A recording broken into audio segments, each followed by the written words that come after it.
Marc n'avait jamais cru aux histoires qu'on raconte à voix basse, tard dans la nuit, quand la pluie frappe les vitres et que les lampes semblent éclairer moins qu'avant. Pour lui, les maisons hantées n'étaient que des décors pour des films fatigués, des légendes inventées pour donner une forme à la peur humaine. Une maison, après tout, n'était qu'une maison. Du bois, du plâtre, des clous, des fondations. Rien de plus. Et pourtant, le soir où il arriva devant celle qu'il venait d'acheter, quelque chose en lui se crispa si violemment qu'il dut couper le moteur et rester immobile pendant plusieurs secondes, les mains serrées sur le volant. La maison se dressait au bout d'un chemin étroit, presque entièrement avalé par l'ombre. Même sous les phares de sa voiture, elle semblait refuser de se montrer complètement. Les murs étaient gris, humides, usés par les années. Le toit s'affaissait légèrement d'un côté. Les volets, fermés depuis longtemps, ressemblaient à des paupières vieillies qui auraient préféré ne jamais se rouvrir. Il pleuvait à peine, juste assez pour que l'air soit froid et que la terre exhale cette odeur lourde de feuilles mortes et de boue. Il n'y avait aucune autre maison à proximité. Pas de voisins. Pas de lumière au loin. Rien qu'un terrain sauvage, des arbres maigres, et cette bâtisse silencieuse qui paraissait attendre quelque chose. Marc finit par descendre. Il ouvrit le coffre, prit une valise, observa la façade. Le prix ridiculement bas, l'urgence du déménagement, l'envie presque désespérée de recommencer ailleurs, tout cela l'avait empêché de se poser les bonnes questions. Pourquoi une maison aussi grande était-elle restée vide si longtemps? Pourquoi l'agent immobilier avait-il évité son regard quand il lui avait tendu les clés? Pourquoi avait-il répondu avec cette étrange hésitation quand Marc avait demandé si les anciens propriétaires avaient laissé des affaires à l'intérieur? Rien d'important, avait-il dit. Seulement, quelques souvenirs. Marc monta les marches du porche. Le bois gémit sous son poids. Il introduisit la clé dans la serrure avec un effort plus grand qu'il ne l'avait imaginé. La porte s'ouvrit enfin avec un son long, humide, presque organique. Une odeur monta vers lui. Ce n'était pas l'odeur habituelle d'une vieille maison abandonnée. Pas seulement de la poussière, pas seulement du renfermé. C'était autre chose. Une odeur chaude. Fermée. Étrangement intime. Comme si l'intérieur avait été clos trop longtemps, et qu'il venait d'ouvrir quelque chose qui aurait dû rester scellé. Marc entra. Derrière lui, le vent poussa la porte, qui se referma lentement avec un bruit sourd. Et pour la toute première fois, il eut l'impression nette, immédiate, absurde, qu'il n'était pas seul. Le hall était plus vaste qu'il ne l'avait imaginé. Un tapis mangé par les années courait jusqu'à un escalier central aux marches sombres illustrées par un usage ancien. À gauche, un salon presque vide. À droite, une salle à manger où une table massive se tenait encore debout comme un dernier témoin. Sur les murs, des cadres vides ou retournés. Partout, une fine pellicule de poussière, sauf à certains endroits où le bois semblait curieusement propre, comme si une main invisible avait effacé la saleté au passage. Marc posa sa valise dans le salon et ouvrit plusieurs fenêtres. Elles résistèrent toutes, gonflées d'humidité, puis finirent par céder brusquement. L'air extérieur entra, froid et brut, mais n'effaça pas cette étrange chaleur intérieure. Il se répéta qu'il était fatigué, qu'il se faisait des idées, qu'après les derniers mois qu'il venait de vivre, n'importe quel lieu un peu sinistre lui donnerait la chair de poule. Il passa la soirée à transporter quelques cartons, à brancher une lampe, à vérifier l'électricité, à chercher les interrupteurs dans cette maison conçue comme un labyrinthe. Chaque pièce semblait plus profonde qu'elle n'aurait dû l'être. Chaque couloir donnait l'impression d'avoir été pensé pour perdre plutôt que pour relier. Il s'attarda dans la cuisine, où subsistaient encore quelques ustensiles rouillés et une horloge arrêtée depuis des années. L'heure affichée était 3h17. Cette heure le fit sourire, sans qu'il sache pourquoi. Il regarda autour de lui, trouva cela idiot, et remit l'horloge à l'endroit après l'avoir prise en main. Elle était froide, plus froide que le reste de la pièce. Alors qu'il revenait vers le salon, il entendit un craquement derrière lui. Il se retourna aussitôt. Rien. Seulement le couloir, sombre et étroit, avec ses murs couverts d'un papier peint décoloré. Il reprit sa marche. Un second craquement se fit entendre. Puis un troisième. Pas au-dessus.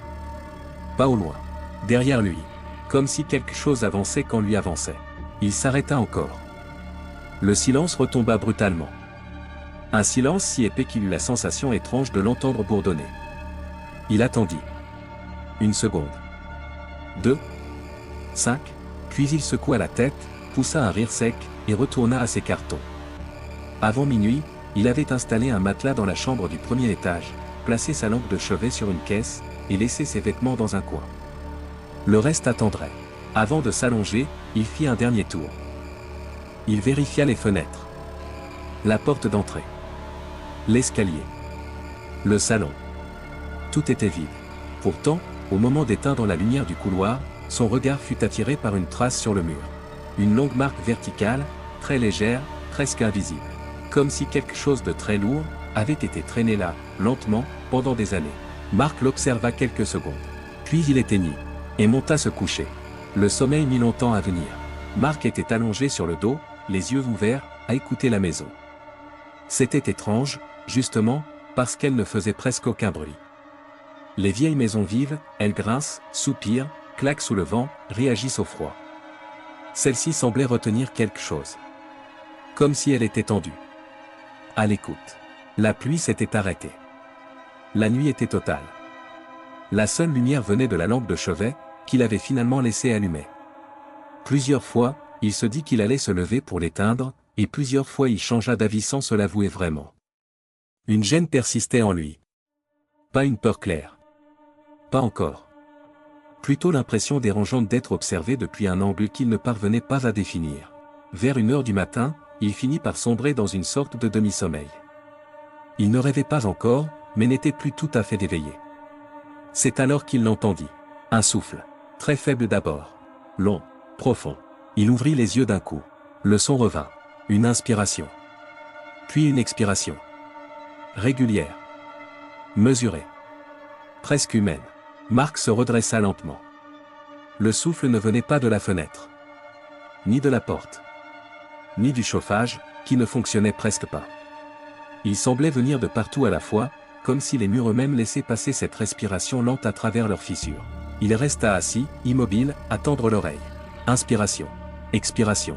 Le rythme était si stable qu'il en devenait insoutenable. Puis il réalisa quelque chose de pire. Le souffle ne suivait pas le sien. Il y avait dans cette pièce 2 respirations distinctes. La sienne, courte, nerveuse. Et l'autre, calme. Profonde. Patiente. Marc se leva brusquement et alluma la lumière principale. Le souffle cessa. Net. La chambre retrouva son immobilité. Il inspecta les murs, le plancher, la fenêtre entr'ouverte, même sous le matelas, comme un enfant honteux de sa propre panique. Il ne trouva rien. Il ouvrit la porte du couloir. L'obscurité y était plus dense qu'elle n'aurait dû. Sa lampe de chevet n'éclairait pas jusque-là, mais cette noirceur lui sembla presque matérielle, comme une toile épaisse tendue entre les murs. Il resta sur le seuil, hésitant. Puis il entendit, tout en bas de l'escalier, un léger bruit. Pas un pas. Pas vraiment. Plutôt le son de quelque chose qui se retire juste à temps pour ne pas être vu. Marc referma sa porte à clé. Il n'avait même pas remarqué qu'il y avait une clé sur la serrure intérieure. Il se recoucha, la lumière allumée, les mains crispées sur la couverture. Le souffle ne revint plus. Mais jusqu'au matin, il eut l'impression que quelqu'un attendait de l'autre côté de la porte. Quelqu'un, ou quelque chose, qui respirait sans fatigue. Au matin, la lumière du jour rendit tout presque ridicule. La maison paraissait moins menaçante. Vieille, oui. Triste, certainement. Mais réelle. Les angles reprenaient une logique. Les ombres se retiraient. Marc se sentit presque honteux de sa peur nocturne. Il prit un café dans la cuisine, se força à ouvrir toutes les fenêtres du rez-de-chaussée, et essaya de se convaincre qu'il avait seulement confondu fatigue et imagination. En remontant à l'étage, quelque chose l'arrêta net. Dans le couloir, contre le mur du fond, se trouvait un grand miroir. Il jura à voix basse. Il était certain, absolument certain, que cet objet n'était pas là la veille. Il aurait juré sur n'importe quoi qu'à cet emplacement précis il n'y avait qu'un mur nu, jauni, marqué d'une tache sombre près de la plinthe. Or, à présent, un miroir ancien, haut presque jusqu'au plafond, reposait là dans un cadre de bois noirci. Marc s'approcha lentement. Le verre était terni sur les bords, piqué de petits points sombres. Son reflet apparut au centre, pâle, mal rasé, les épaules encore tendues par la mauvaise nuit. Rien d'anormal. Rien, jusqu'à ce qu'il inspire profondément. Son reflet eut un léger retard. Infime. Presque rien. Mais suffisant. Marc resta figé. Il expira. Cette fois encore, la poitrine de l'homme dans le miroir ne suivit pas exactement le même tempo.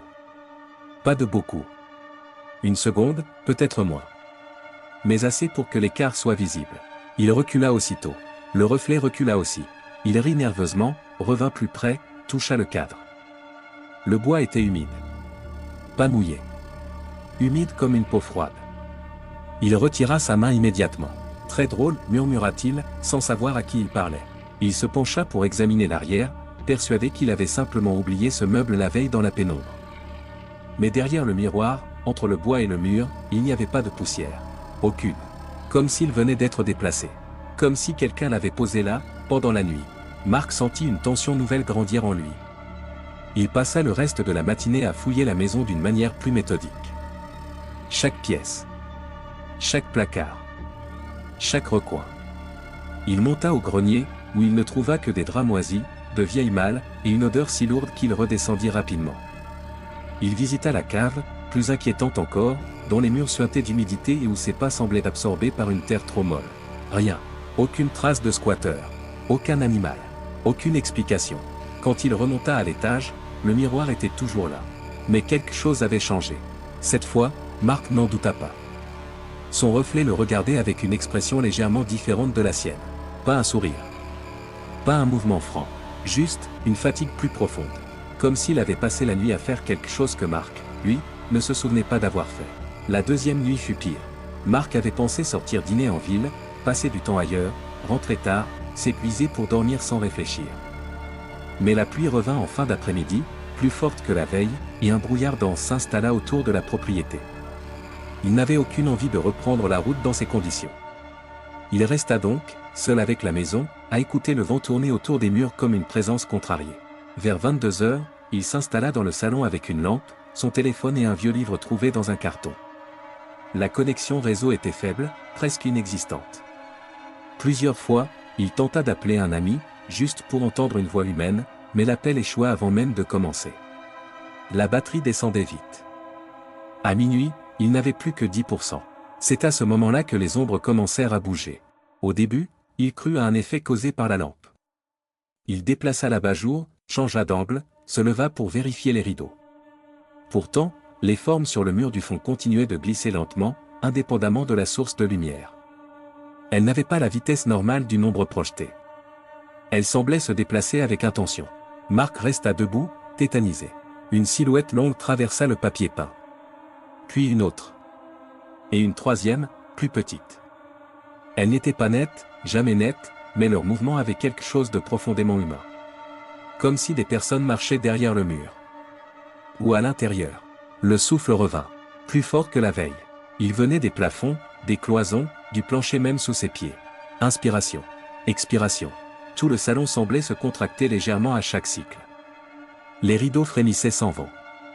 La vieille table vibrait imperceptiblement. Dans la pénombre, Marc eut l'impression insensée que la maison se gonflait puis se détendait, comme une poitrine immense. Il recula jusqu'à heurter une commode. Au même instant, une ombre sur le mur s'arrêta net. Puis tourna lentement vers lui. Ce n'était plus possible de nier ce qu'il voyait. La forme n'était plus une simple tache mouvante. Elle possédait des épaules. Une tête. Un cou trop long.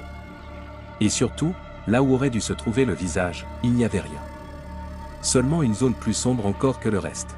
Marc alluma toutes les lumières du rez-de-chaussée dans un geste affolé. Les ombres disparurent immédiatement. Le souffle aussi.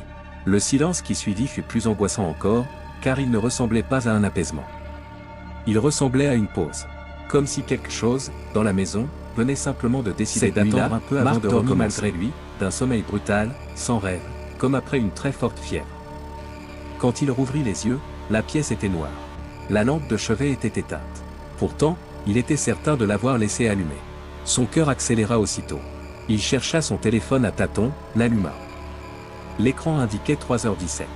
La même heure que l'horloge de la cuisine. Le même instant figé.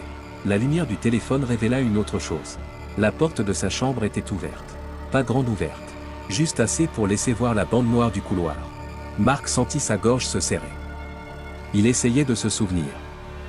Avait-il oublié de fermer? Non. Il se rappelait parfaitement le clic de la serrure, la veille, et le soulagement absurde que ce petit bruit lui avait procuré. Alors comment la porte pouvait-elle être ouverte maintenant? Un courant d'air froid traversa la pièce. Puis, derrière lui, dans l'ombre près de la fenêtre, il entendit un second souffle. Tout près. Pas dans les murs. Pas dans le couloir. Dans sa chambre. Marc se retourna violemment, leva le téléphone comme une arme dérisoire. La lumière vacillante ne montra que le rideau légèrement gonflé et la vitre noire. Pourtant, l'impression demeura. Une présence. Quelque chose d'immobile, juste hors du cercle de lumière, qui se tenait à une distance assez proche pour qu'il puisse presque sentir sa chaleur. Il voulut parler, mais aucun mot ne sortit. Puis, dans le couloir, un craquement. Un pas cette fois. Clair. Lent. Un autre. Quelqu'un montait l'escalier.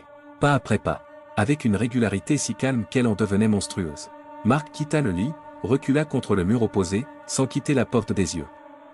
Les pas approchèrent. S'arrêtèrent juste devant sa chambre.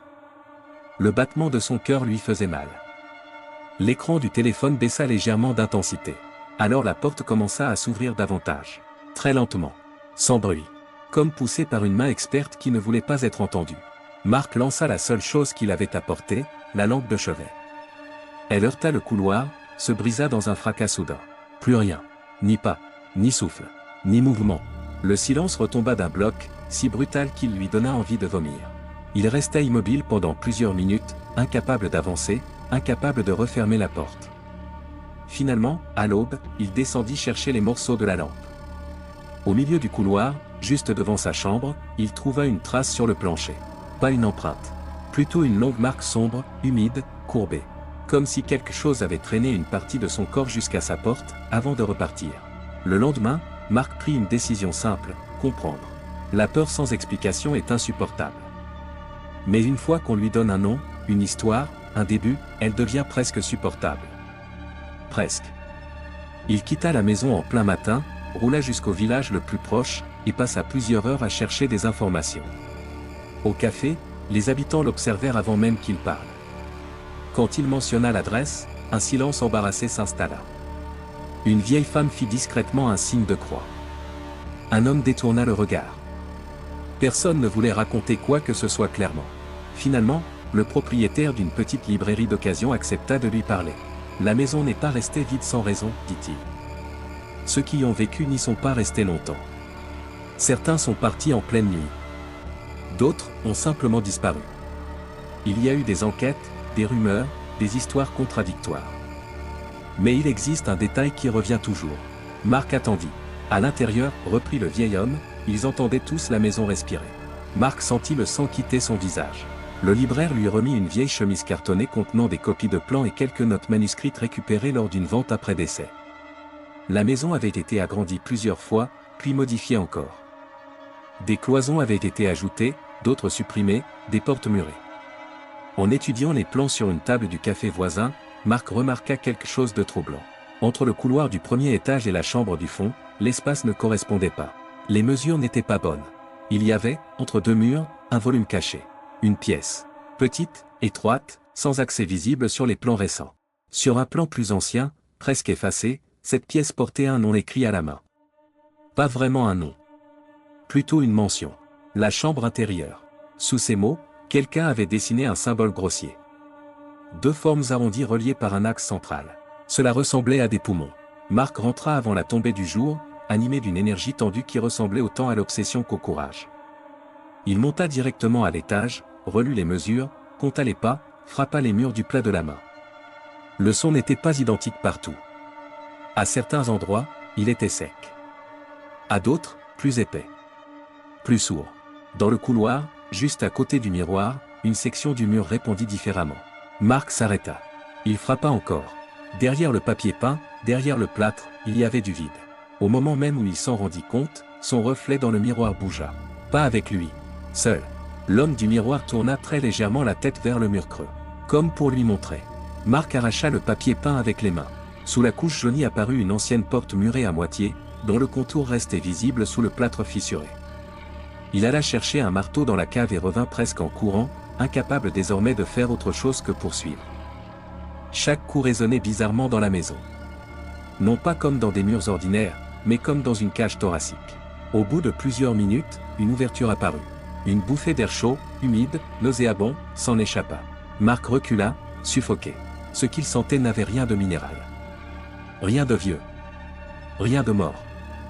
C'était l'odeur d'un endroit fermé depuis longtemps, oui, mais aussi celle d'une chair malade.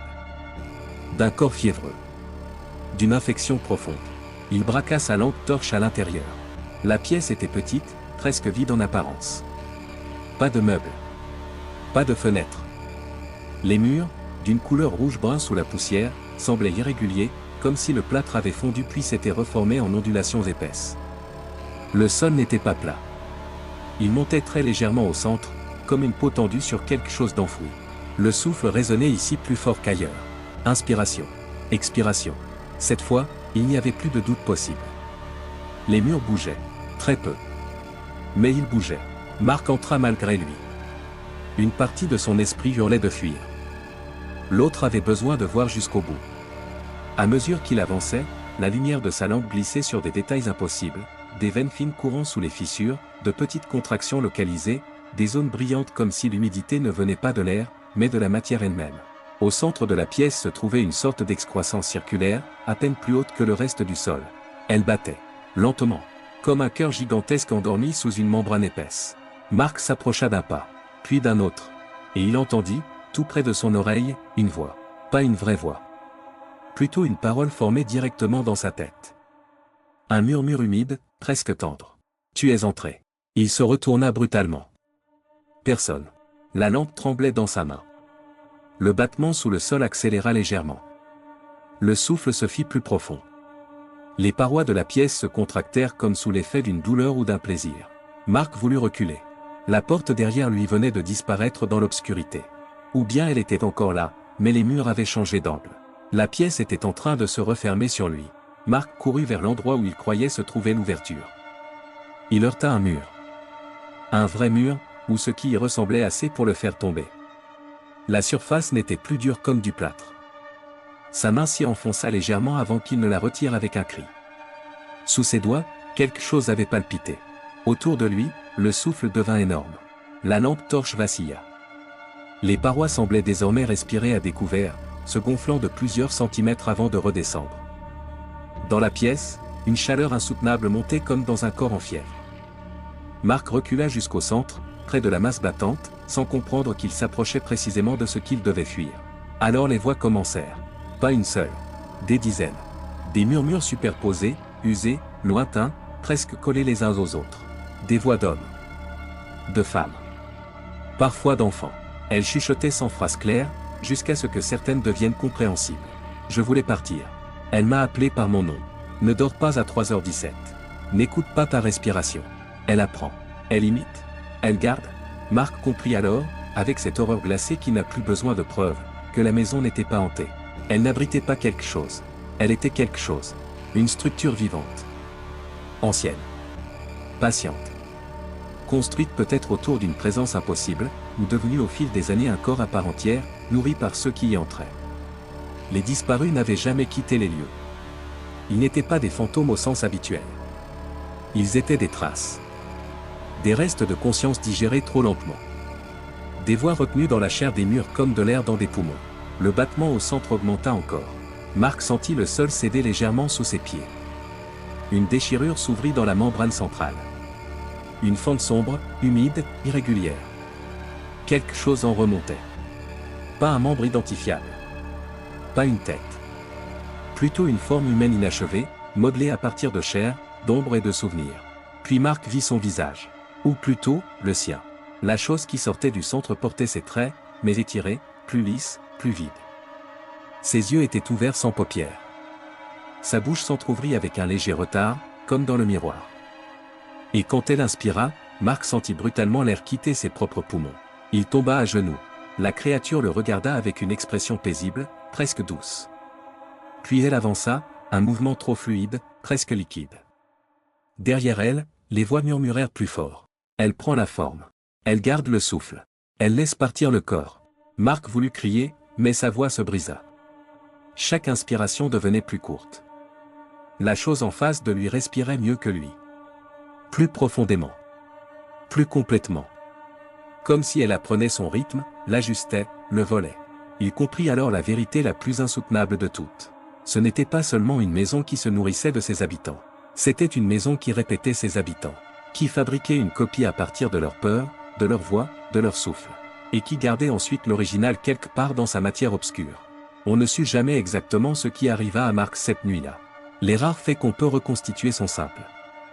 3 jours plus tard, sa voiture se trouvait toujours devant la maison. La porte d'entrée était entr'ouverte. À l'intérieur, Plusieurs cartons n'avaient pas été déballés. Son téléphone fut retrouvé dans le salon, batterie vide, écran fendu. La chambre du premier étage portait des traces de lutte, comme si quelqu'un avait déplacé des meubles dans la panique. Dans le couloir, le grand miroir avait disparu. La police inspecta la propriété pendant une journée entière. Rien d'utilisable. Aucune empreinte claire. Aucun signe d'effraction. La section de mur derrière laquelle se trouvait supposément une pièce cachée sembla parfaitement normale aux yeux des enquêteurs.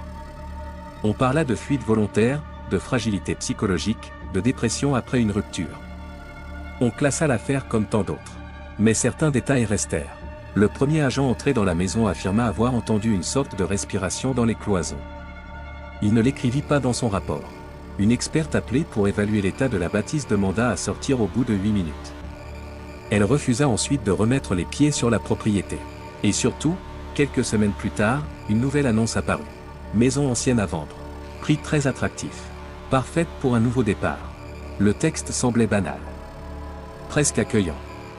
Personne ne remarqua qu'à la dernière ligne, dans une version imprimée retrouvée plus tard, un mot avait été rayé puis réécrit à la main. Au lieu de « calme », quelqu'un avait d'abord écrit « vivante ». La maison fut achetée de nouveau. Par un homme venu d'une autre région. Seul. Pressé. Fatigué. Le type même de personne que les lieux isolés attirent quand la vie s'est déjà chargée de les vider un peu de l'intérieur. Un voisin l'aperçut un soir de novembre, debout devant le porche, une valise à la main, observant la façade avec une hésitation étrange. Il resta ainsi plusieurs secondes avant d'entrer. Plus tard, bien plus tard, cet homme raconta à sa sœur une sensation qu'il n'arrivait pas à expliquer. En ouvrant la porte, il avait eu l'impression nette de pénétrer non pas dans une maison abandonnée, mais dans quelque chose qui l'attendait depuis longtemps. La première nuit, il entendit des craquements dans le couloir. La deuxième, il trouva dans l'étage un grand miroir qu'il ne se souvenait pas avoir vu auparavant. La troisième, il se réveilla à 3h17 avec la sensation qu'une autre respiration accompagnait la sienne dans l'obscurité. Et très loin sous les murs, derrière le plâtre, sous les planches, dans la chambre intérieure que personne ne parvenait à trouver deux fois de la même manière, quelque chose battait toujours. Quelque chose de lent, de patient, de terriblement vivant. On raconte que certaines maisons gardent la mémoire de ceux qui y ont vécu. Les rires, les deuils, les secrets, les disputes, les maladies, les attentes interminables derrière une fenêtre. Peut-être est-ce vrai. Peut-être que les lieux absorbent plus que la poussière et les odeurs. Peut-être qu'ils boivent un peu de nous à force de nous voir passer entre leurs murs. Mais cette maison-là ne gardait pas la mémoire. Elle gardait les gens, pas entièrement. Jamais au début. D'abord une habitude. Un geste. Un rythme de pas. Une façon de respirer dans le noir. Puis une voix intérieure. Une peur particulière. Une silhouette au bout d'un couloir. Ensuite, quand la maison avait assez appris, elle prenait davantage. Le souffle. Le regard. Le nom. Puis elle recommençait. Et si tu passais aujourd'hui devant cette vieille demeure perdue au bout d'un chemin étroit, tu ne verrais sans doute qu'une bâtisse triste, humide, oubliée par le temps.